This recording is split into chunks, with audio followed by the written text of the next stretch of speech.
Ladies and gentlemen, as somebody who owns Lane Hutson in 6 out of my 8 fantasy leagues this year, I am a very happy camper. And you know what?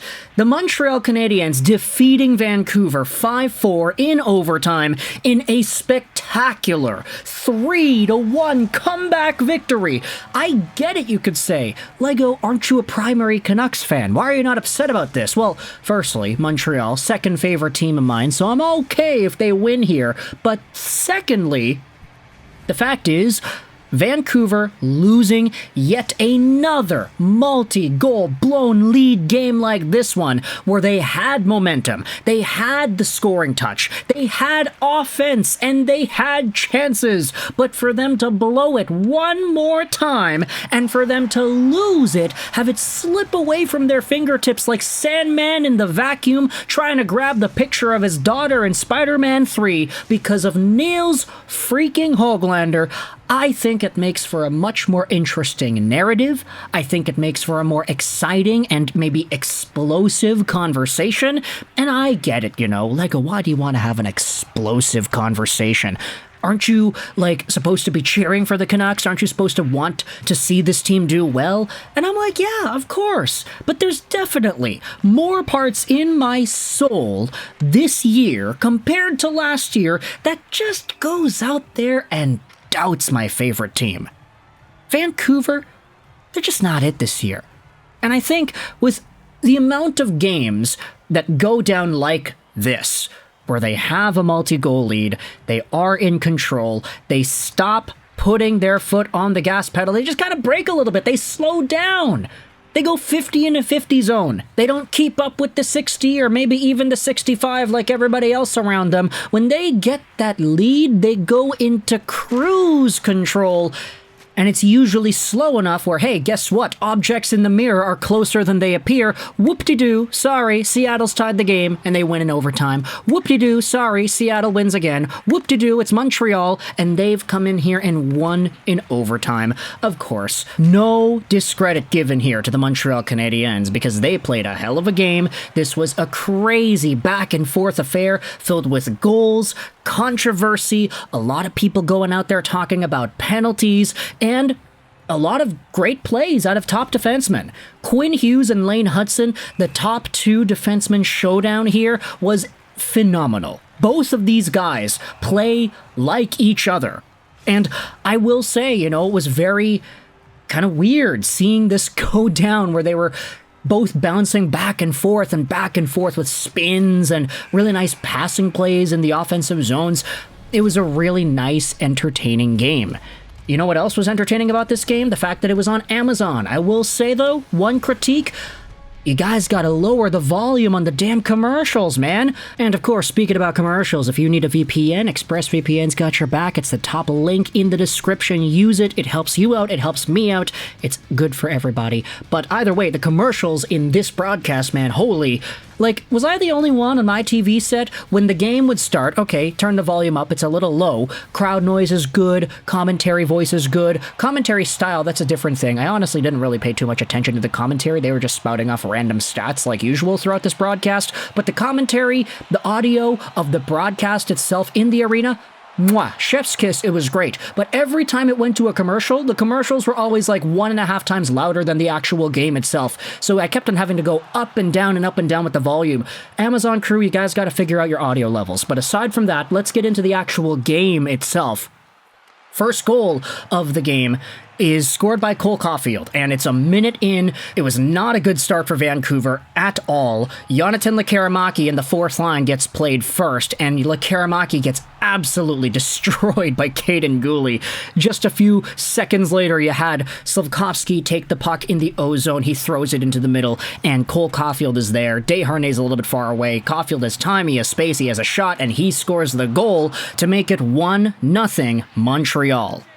9 minutes later, the Canucks responded themselves. Quinn Hughes gets a point in the very first Canucks goal scored, and of course, it's good to see him getting back on the board. I will say Quinn didn't look his best today. A lot of passes were fumbled, and he fell down a little bit too. I think with the injury to his hand being very apparent, because when he did take his glove off, you could see this thing wrapped around his left hand there. It was very noticeable, the inability that he had to make some of the plays that he normally would be able to make flawlessly. He was still the best defenseman on the ice for the Canucks, obviously, but Quinn Hughes at 100% versus Quinn Hughes at 85%, very noticeable difference. But Hughes ends up throwing the puck over. It's Hoglander who then centers it over to JT Miller, who takes a shot, he shoots, he scores. It's a beauty play, and it's a tie game 1-1. Give it a few minutes into the second period, and you have Jonathan Lekkerimaki, who drives the net. He comes in on goal, shoots it, and the rebound is there for JT Miller once again to make it 2-1 Vancouver. Fantastic. Then, just 20 seconds later, Miller goes up to Besser, who throws it over to Lekkerimaki. He's got a 2-on-1 with Tyler Myers. Does he go to Tyler Myers? Nope. Lekkerimaki walks in, he shoots, and he buries it on Sammy Montembeault. Low side, short side. Beautiful play. Very similar to the goal that he had scored against the Islanders, his first NHL goal. Lekkerimaki makes it 3-1 Vancouver. The Canucks have this momentum, and then they take their foot off the gas pedal. The Canucks get absolutely hemmed into their zone by that stellar Montreal third line. Yoel Armia, Emil Heineman, Jake Evans. They're doing some great work, and they hem the Canucks in for so long before the puck finds its way over to the point. Alexandre Carrier tosses it over to Kaiden Guhle, who sees the screen. He sees the layers in front. He takes a long shot, and it goes right through everybody. It beats Kevin Lankinen. It's a beautiful goal, and the Habs have brought it within one. In the third period, you had some penalties going off. Kiefer Sherwood gets the slash against Juraj Slafkovsky. Honestly, a little bit of a weak call, but still a play that Sherwood did not really need to make. And Montreal then scores on the power play. Lane Hutson with the shot towards the goal. Kirby Dach is there on the rebound, and he puts it by Kevin Lankinen 5-hole. It's a tie game, 3-3. Then, just a few minutes later, it's Lane Hutson once again, baby. Oh my gosh, what a play. Hutson drives the front. He tries to center it backdoor from Christian Dvorak. But instead of finding Dvorak, Hutson finds Quinn Hughes' skate, and Hughes kicks the gosh darn puck into his own goal. Oh no, it's a 4-3 Montreal win. I'm over here freaking out. Like, yes, Lane Hutson got more points. But the Canucks fan in me is like, oh no, their Canucks are going to blow it again. They had a 3-1 lead.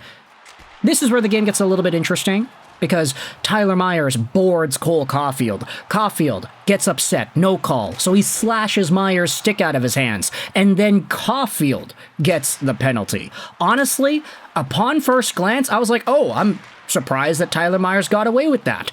But then on the video replay, I was like, wait a minute, Cole Caufield is literally like a foot smaller than Tyler Myers. I can understand, for the sake of just trying to make it a little bit more balanced, why the referees didn't call it. I feel like if Caufield was taller and Myers was shorter, that particular hit would not have been a boarding call. So I was like, okay, I could live with that one going through. And then, of course, Cole Caufield gets the slash after. That one was not good. But the Canucks then score on the power play. Quinn Hughes over to JT, who goes across the crease to Jake DeBrusk. He's in the Elias Pettersson spot. He shoots. He scores. It's a 4-4 tie game. And then, at the end of the third period, with NILS HOGLANDER out on the ice in a desperation, trying to kill it off kind of mood, he ends up taking the worst interference penalty I think we have seen all year. HOGLANDER doesn't have a stick. He takes Lane Hutson off of the puck. Okay, that's a clean interference move there. Not really interference, it's just kind of taking him away from the puck.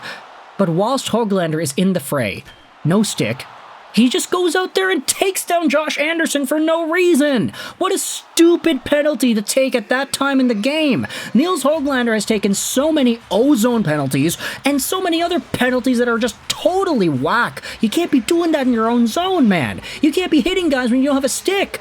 Anderson was nowhere near the puck. HOGLANDER just decided, I'm just going to take him down.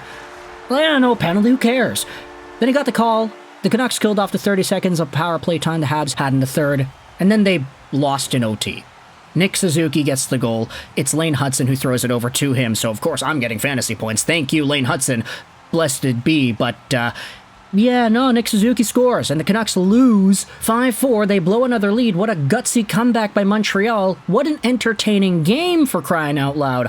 Honestly, I'm pretty satisfied from an entertainment point of view. I'm satisfied from a fantasy point of view, and I am also satisfied from a Vancouver Canucks can't hold the gosh darn lead and actually win games point of view, because if this game does not illuminate anything about this gosh darn team, I don't know what will. If the Seattle Kraken game compiled with this one does not illuminate anything to you, then I don't know what you're thinking about. But still, let me know your thoughts in the comment section below about this Canucks and Canadiens game. It's going to be hard appeasing the two fan bases in the comment section, but I want you to talk to me either way. Let me know in the comments. I hope you enjoyed this British Astros 9, and bye.